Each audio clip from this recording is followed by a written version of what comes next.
Mana tuje imbere yawe, tuje kuvuga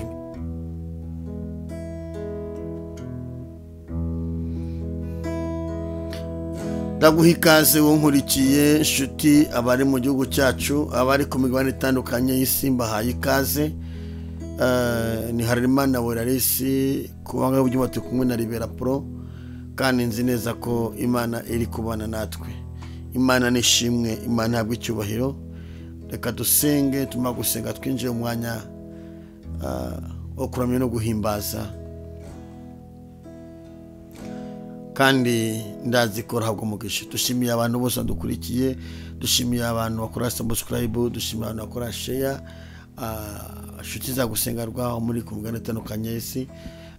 Turavuze ngo Imana ibahe umugisha.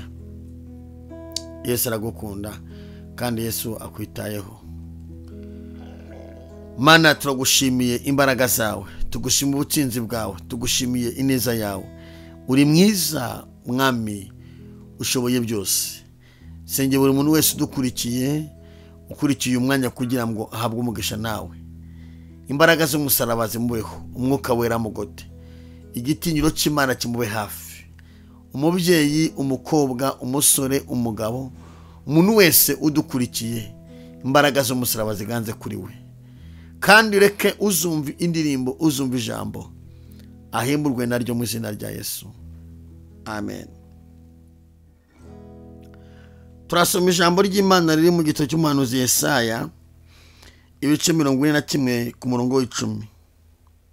Haranditse ngo ntutinye kuko ndi kumwe nawe, ntukihebe kuko ndi Imana yawe, nzajya ngukomeza, ni koko nzajya ngutabara, kandi nzajya nkuramiza ukuboko kw'iburyo, ariko gukiranuka kwanjye.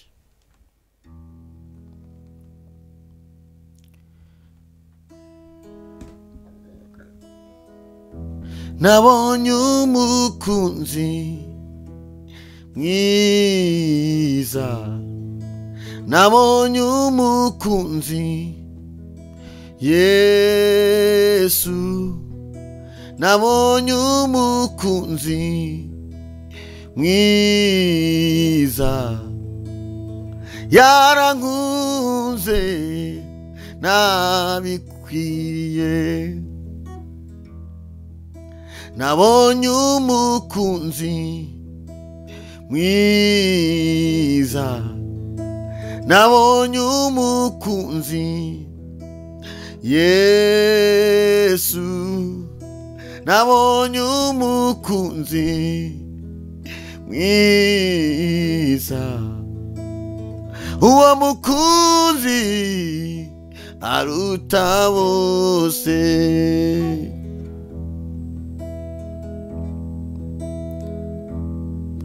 afashe ukuboko arankomeza, iyo naniwe niwungwanirira, amera amaso ku manywa na nijoro.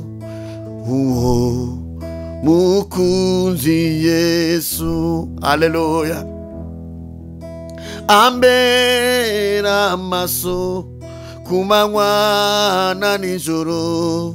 Uwo mukunzi mwiza, ambera amaso ku manywa na nijoro. Uwo mukunzi mwiza, uwo mukunzi ntabwo anererana, uwo mukunzi ntabwo asiga, n'inshuti nziza n'umwami w'abami. Uwo mukunzi ni Yesu, uwo mukunzi ni Yesu. anyitaho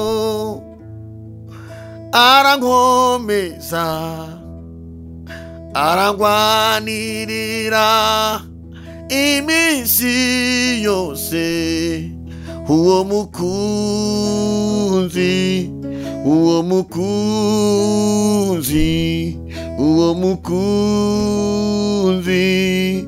ni Yesu.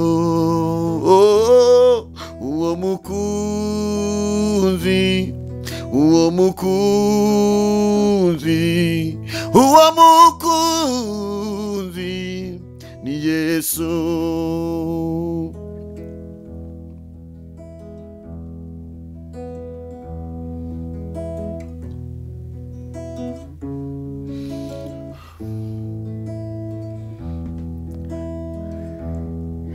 Ikiganza cye nicyo kimfashe, ukuboko kwe niko afatishije. Uwo mukunzi ni umenyera uko bwije nuko bukeye. Uwo mukunzi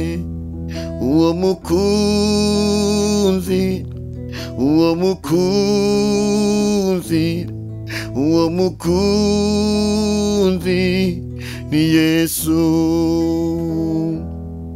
Uko byamera kose uwo mukunzi ntiyasiga. Uko byamera kose ndikuyu mukunzi wanjye. Uwo mukunzi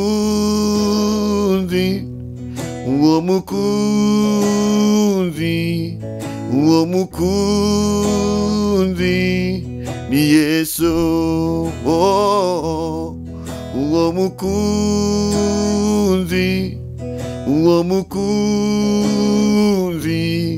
Uwo mukunzi ni Yesu. Niwundwanirira, niwuncira inzira, niwundwanirira, niwuncira inzira. Uwo mukunzi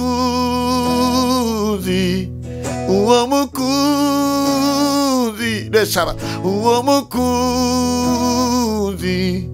ni Yesu. Haleluya. Uwo mukunzi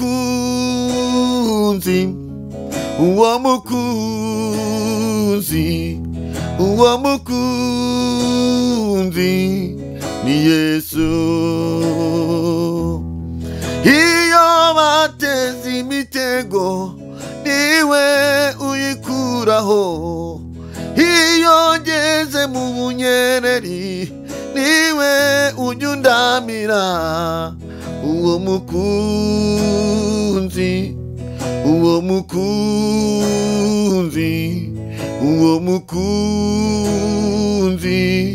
ni Yesu.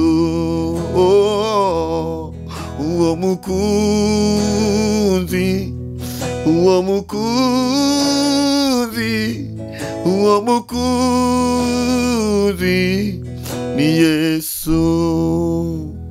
Imana ishimwe. Iri jambo riravuze ngo ntutinye kuko ndi kumwe nawe. Imana ishimwe. Ntukihebe kuko ndi Imana yawe. Nzajya ngukomeza, ni koko nzajya ngutabara, kandi nzajya nkuramiza ukuboko kw'iburyo, ariko gukiranuka kwanjye. Imana ishimwe. Inshuti abankurikiye muri mu gihugu cyacu, abankurikiye muri ku migabane itandukanye y'isi, ndazi neza ko harimo abantu mwari munkumbuye, kandi gahunda y'amasengesho yo irakomeje. nje kukubwira ko umukunzi bita Yesu agufasha ukuboko kandi atakurekura. Nawe kandi nimba ukeneye ko Yesu agufata, ubwire Yesu ngo Kristo, ndifuza kumfata ukuboko kandi ntundekure. Yesu nagufata ukuboko, Yesu agufata ukuboko bikomeye, Kristo agufata ukuboko mu bibazo, Kristo agufata ukuboko mu bigeragezo, akagufata ukuboko kandi yagufasha ukuboko nta kurekura. Umuntu yagufata akananirwa. Wambaza ngo ese umuntu afata undate? Umuntu agufata mu bibazo, umuntu agufata ukenye, umuntu agufata urwaye, akaguhumuriza akananirwa, akakugemurira akananirwa. Ariko Bibiliya ivuze ngo niwe mfashe ukuboko kw'iburyo nkamuneshereza. Haleluya. Mana ishimwe ngo ntutinye kuko ndi kumwe nawe, ntukihebe kuko ndi Imana yawe. Nzajya ngukomeza, ni koko nzajya ngutabara, nzajya nkuramiza. Mana ishimwe, iri jambo ndashaka kuvuga ku kuboko. Gutinya, ngo ntutinye. Iri jambo ryumve, ntutinye. Hari ibintu byinshi byatuma utinya.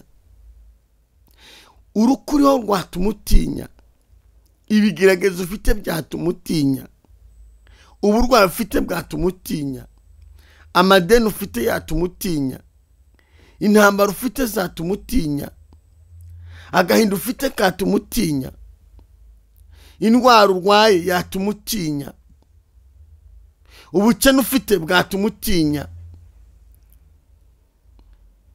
ibigeragezo byo mu muryango ufite bishobora gutuma utinya, agahinda ufite gashobora gutuma utinya. Ariko ijambo ntutinye kuko ntutinye kuko ndi kumwe nawe, ntukihebe kuko ndi Imana yawe. Imana nigufata ukuboko muri aya mezi, Imana nigufata ukuboko mu kazi, Imana nigufata ukuboko mu muryango wawe, Imana nigufata ukuboko mu buzima bwawe, Imana nigufata ukuboko muri famiye yawe, Imana nigufata ukuboko mu murimo w'Imana. Ndasenza ngo Imana igufata ukuboko wo nkurikiye. Abantu bagufata bakananirwa, ariko Imana nigufata. Haleluya. Imana nigufata. Uyu mukunzi Kristo nagufata, ntabwo azananirwa. Uyu mukunzi Kristo nagufata ntuzaseba. Amaboko y'abantu yananirwa, ariko y'Imana ntajya ananirwa. Uyu Kristo nagufata ukuboko,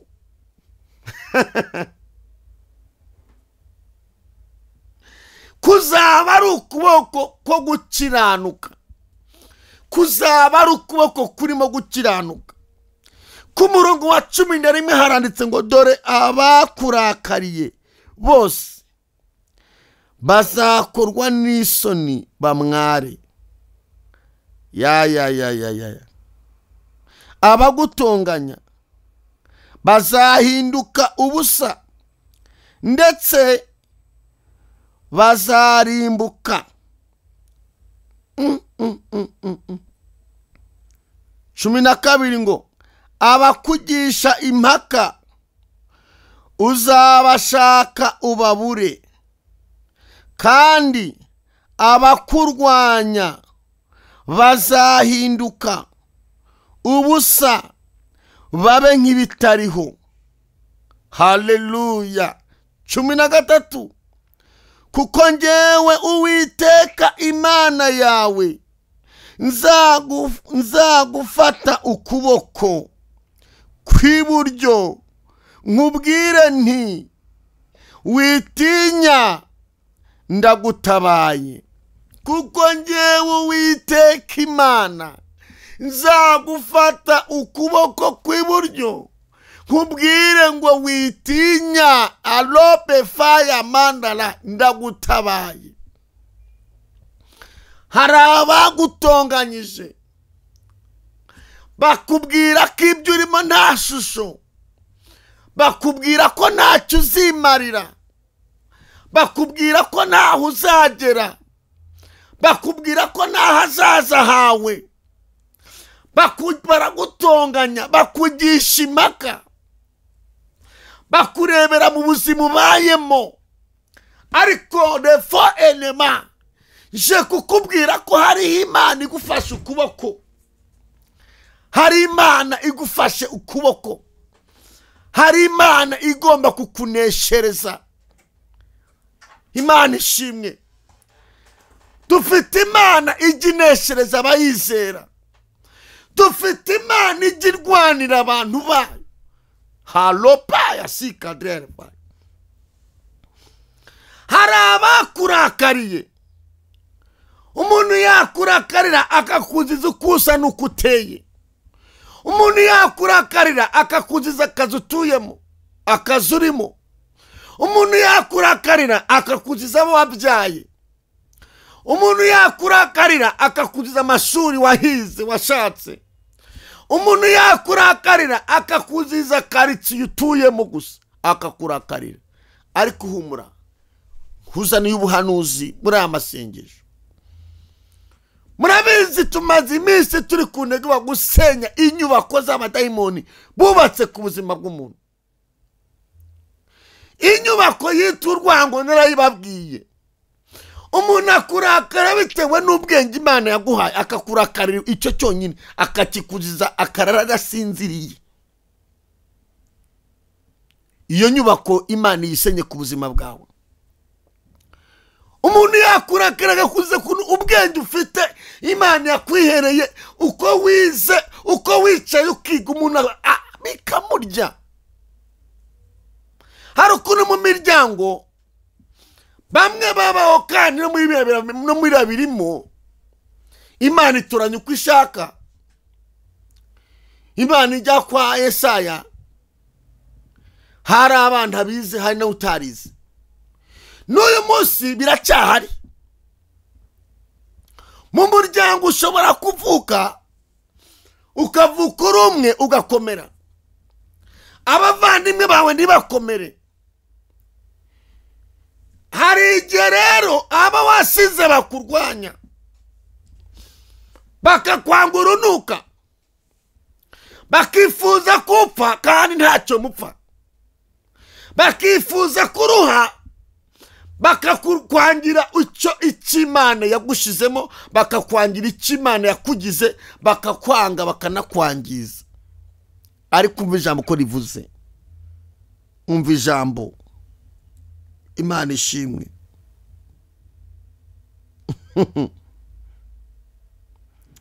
Umva ijambo ngo kuri 14 ngo witinya, kuko Mana we merehe, kuko njyewe 13, kuko njyewe Uwiteka Imana yawe nzagufata ukuboko kw'iburyo, nkubwire nti witinya, ndagutabaye. Witinya Yakobo. Haleluya. Wa munyorogoto we, umva, witinya. Pawandiko elefoni ibikurwanya n'ubwo bihari, witinya. Hari Imana igutabaye, hari Imana izakurengera, hari Imana izagukiza ikimwaro, hari Imana izagukuraho igisuzuguriro. Ukavuka ugakura bakakurakarira, ngo abakurakariye bose bazakorwa n'isoni bamware. Uzikurakarira umuntu Imana yavuzeho, uzikurakarira umuntu uriho uburinzi bw'Imana, uzikuroga umuntu uriho uburinzi bw'Imana, uzikurwanya umuntu Imana yavuze, uzikurwanya umuntu Imana yahaye amasezerano, uzikurwanya umuntu wavuganye. Haleluya. Uzikurwanya umuntu wavuganye n'Imana. Ugonga igikuta, ugonga umusozi, ufatwa n'ikimwaro. Nibyo nari mvuga ngo hari igihe umuntu aba mu muryango, ukaba mu muryango ukazamuka wenyine, ukaba mu muryango ukiga, bakakuziza ko wize, ukaba umuryango ugatera imbere, bakabuza ko hateye imbere, ukaba muri sosiyete ukagira akazi, bakakuziza akazi ufite. Hari Imana igufasha ukuboko. Nkuzaniye ubuhanuzi umwuka w'Imana mpaye ko hari Imana igufasha ukuboko. Iyi Mana idufata ukuboko, abantu ntibamenye ko Imana igufashe, ukagenda usa nabo, ukirigwana nabo, ariko Imana igufasha ukuboko. Akira ukuboko kw'Imana. Imana igufata ukuboko, igucishe mu nzira abagome batari gucamo, igucishe mu nzira abarozi batari gucamo, igucishe mu nzira abanyamashere batari gucamo. Loshake ta elefo. Nje gukubwira ko muri aya mezi, uku kwezi kwa 9 Imana ije gufata ukuboko, ukwezi kwa 10 Imana iragufata ukuboko, ukwa 11 Imana igufata ukuboko, ukwa 12 Imana igufata ukuboko. Imana igufata ikurekuye shitani yakumira bwonguri, ikurekuye abaguhiga baguhitana, ikurekuye imigambi iteguga ku buzima bwawe yaba myinshi wahita upfa, ariko kuko hari icyo umariye Imana n'abantu, hari icyo umariye Imana n'igihugu. Rebe odefy, Imana igufasha ukuboko. Icyo Imana yakuvuzeho iragikomeje. Nje kukubwira ko Imana, umugambi w'Imana ku buzima bwawe ntawe uzawuhagarika. Abantu baho bazawubanganya ariko ntibazawuhagarika. Shitani yawurwanya ikawudiniza ariko ntiyawuhagarika. Ni wowe mfashe ukuboko kw'iburyo. Haleluya! Dufite Imana. N'umukunzi, Kristo n'umukunzi. Mu busaza bwawe Imana igufata ukuboko. Mu bukumi bwawe saba Imana igufata ukuboko. Muri business yawe saba Imana igufata ukuboko. Muri mariage uri gutegura saba Imana igufata ukuboko. Mu bana bawe saba Imana ibafata ukuboko. Imana igusenyere inyubako z'abademoni b'urwango ku buzima bwawe. Imana yubake iterambere muri wowe. Imana yubake umunezero mu buzima bwawe. Imana igufata ukuboko ikurandate tewe elefo, igusimbutse iby'uruzi, igusimbutse n'ibyo utareba, igusimbutse inama z'abakonikoni, igusimbutse imigambi y'abapfumu, igusimbutse indwara z'ibyorezo, igusimbutse ubwo burwayi bukuri. Imana nigufata ukuboko. Iyo Kristo agufashe ukuboko, indwara urwaye urazikira. Kristo nagufata ukuboko agukiza ubwo burwayi bw'umutwe. Yesu nagufata ukuboko agukiza agahinda ufite. Yesu nagufata ukuboko agukiza ibikomere ufite. Kristo nagufata ukuboko agukiza inzara ufite. Pewane bodrefon yani wazaya mandola. Yesu nagufata ukuboko akuburanire. Urabona, ndagira ngo ubuhanuzi ubwumve neza. Iyo ufite umwana ukunda, umuntu wese wabyaye, iyo ufite abana, ukaba ufite nk'abana 2 cyangwa 3, iyo ni munyana nabo nkagera nabo, ngenda mbafata ukuboko. None iyo ufite gatoya, ugafata ukuboko kugira ngo imodoka zitakagonga yuri nko muri hafi ya kaburembo, kuko yukarekuye karirukanka, kandi kirukanka gatazi ko kariruha mu modoka. Niko mu buzima bw'umwuka rero, mu buzima busanzwe ne kwihuta, ubera amaso umwana wawe, ukamubera amaso, usibye n'imodoka n'abantu bamukandagira, kuko abantu babigena bihuta ntibabareba kana kakari hasi katagaragara. Ariko wakabyaye ugafata ukuboko, ukagenda ugafasha ukuboko mu buryo bwo mwuka. Udufasha ukuboko ni papa, ni Imana Data n'Umwana n'Umwuka Wera, nibo badufata ukuboko. Barabizi ko hari abagukandagira, barabizi ko hari abyaguhitana, barabizi ko wakora impanuka, barabizi ko bakugonga. Niyo mpamvu ijuru rigufasha ukuboko. Imana ishimwe kugira ngo uzabone ijuru. Ijuru ni gufata ukuboko muri ubuzima kugira ngo udakenyuka. Pewa enekosi kadrere, mbonye abantu Imana ifata ukuboko. Ijuru ni gufata ukuboko rigusenyere imbaraga z'abakonikoni kuriho. Ndagira ngo usengere ese ufite kwizera? Ufite kwizera ko Imana yagufata ukuboko? Iyo Imana ifashe ukuboko, reba nawe, iyo umuntu agufashe ukuboko, abakundana, iyo umuntu umukundana, umuntu ugukunze akagufata ukuboko, uba wumva wishimye. None ni wowe, dore abakurakariye bose bazakorwa n'isoni bamwari, abagutonganya bazahinduka ubusa, ndetse bazarimbuka. Abakugisha impaka uzabashaka ubabure, kandi abakurwanya bazahinduka ubusa babe nk'ibitariho. 13 kuko njyewe Uwiteka Imana yawe nzagufata ukuboko kw'iburyo, kubwire nti witinya, ndagutabaye. Kuko njyewe Uwiteka Imana, hari abagutonganya, hari abakugisha impaka, hari abakurwanya, hari abakurakariye. Wari uzi ko bazahinduka nk'ibitariho?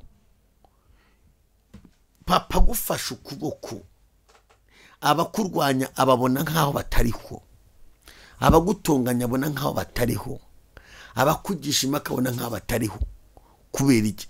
Kuko abagufasha ukuboko avuga ngo njyewe Uwiteka ngufasha ukuboko, kandi Yesu agufasha ukuboko ari tayari kukuneshereza. Akira neza ubuhanuzi. Mu mishinga yawe Yesu nagufata ukuboko, mu kazi kawe Yesu agufata ukuboko, mu bana bawe Yesu agufata ukuboko, mu muryango wawe Yesu agufata ukuboko, mu rugendo ufite Yesu agufata ukuboko, mu mishinga watangiye Yesu nagufata ukuboko, muri poroje wandika Yesu agufata ukuboko, mu mashuri ufite no mu bizami Yesu agufata ukuboko. Nkuzana ubuhanuzi ngo muri aya mezi akira ukuboko kw'Imana mu buzima bwawe. Ukuboko kw'Imana ni kuboneka ku buzima bwawe. Yesu nagufata ukuboko, agucicire, akurandate, avuguruze imbaraga z'abakonikoni ku buzima bwawe. Witinya, witinya. Yakobo we, witinya. Tokisa Voriama, mama witinya, papa witinya, mushiki wanjye witinya, muyobozi witinya, munyamasengesho witinya. Hari Imana igufasha ukuboko. Ntabwo ari abantu bagufasha ukuboko, hari Imana igufasha ukuboko. Ubu ni ubuhanuzi bwawe. Mama wanjye witinya, hari Imana igufasha ukuboko. Munyamasengesho, hari Imana igufasha ukuboko. Mudiyakoni, torero, hari Imana igufasha ukuboko. Muvuga butumwa, muhanuzi, wowe wamenye Kristo, hari Imana igufasha ukuboko. Akira ukuboko kw'Imana muri urugendo. Yesu agufata ukuboko, agutsindira abagome mu izina rya Yesu. Mana, mu izina rya Yesu Kristo wa Nazareti, uri Imana idutabara, uri Imana iturwanirira, uri Imana idutsindira urugamba, uri Imana iturengera ku manywa na nijoro, uri Imana idukiza ikimwaro, uri Imana idukuraho imisozi, uri Imana ikuraho karande, uri Imana idufata ukuboko abantu bakabimenya. Pekosika defai. Nsengeye umuntu wese warudukurikiye ngo yakire ukuboko kwawe, umuhereze ukuboko, umufate mu ntambara afite, umurandate. Ufate buri muntu wese ukuboko. Numufata ukuboko uramukiza yarwaye, numufata ukuboko uramukuraho ikimwaro, numufata ukuboko uramuha gushima. Uwo wafashe ukuboko nta muntu umwe wamwitambika imbere, ahubwo umuntu wafashe ukuboko ibimurwanyije bifatwa n'ikimwaro, ibimurwanyije bihinduka nk'ibitariho, ibimurwanyije birapfa. Rekosika, ibimurwanyije biramureka babara. Ndasenge umuntu wese wadukurikiye ngo yakire neza y'Imana, yakire imbaraga z'Imana. Irifata wazaye irekosebo enema. Utwite mufata ukuboko, ucuruza mufata ukuboko, upanga ubukwe mufata ukuboko, enema diwaza kotrefai. Uri mu kazi mufata ukuboko, uwaje mu mahanga bakabari kumutongerera iyo yagiye mufata ukuboko. Ani wako sebondre, fata ukuboko urubyiruko, fata ukuboko abana, fata ukuboko abizera, fata ukuboko igihugu cyacu. Tibana mandola, fata ukuboko igihugu cyacu ukineshereze, fata ukuboko abakwizera, fata ukuboko abanyamasengesho, fata ukuboko abasore, fata ukuboko abagabo, fata ukuboko ababyeyi, kandi abarwayi ubakize Uwiteka, uruhura indushyi, fata ukuboko imfubyi zikure, fata ukuboko abapfakazi, fata ukuboko fata ukuboko abantu bawe ireho shana mangore payi, amateka ahinduke. Vuguruza imbaraga z'abakonikoni zikomeza kwitambika imbere y'abizera, vuguruza imbaraga z'abakonikoni zikomeza kwitambika imbere y'abagusenga, vuguruza imbaraga z'abakonikoni zikomeza kwitambika. Umuntu akaba mu gihe cyo kurwanwa, akamukagambana, akamubazo agahora adasinzira, akaryama adasinzira, agahora ashikagurika kubera akagambana. Fata ukuboko uneshereze amahanga yose amuri imbere. Ngushime kuri Imana ibikoze mu izina rya Yesu Kristo, amen. Imana ibagire neza. Ijambo ry'Imana akagaruka, mwari kumwe n'Imana barese Yesu akoze neza. Iri jambo ry'Imana urifata urihereza na mugenzi, mubwire ngo Yesu nagufata ukuboko. Bye bye.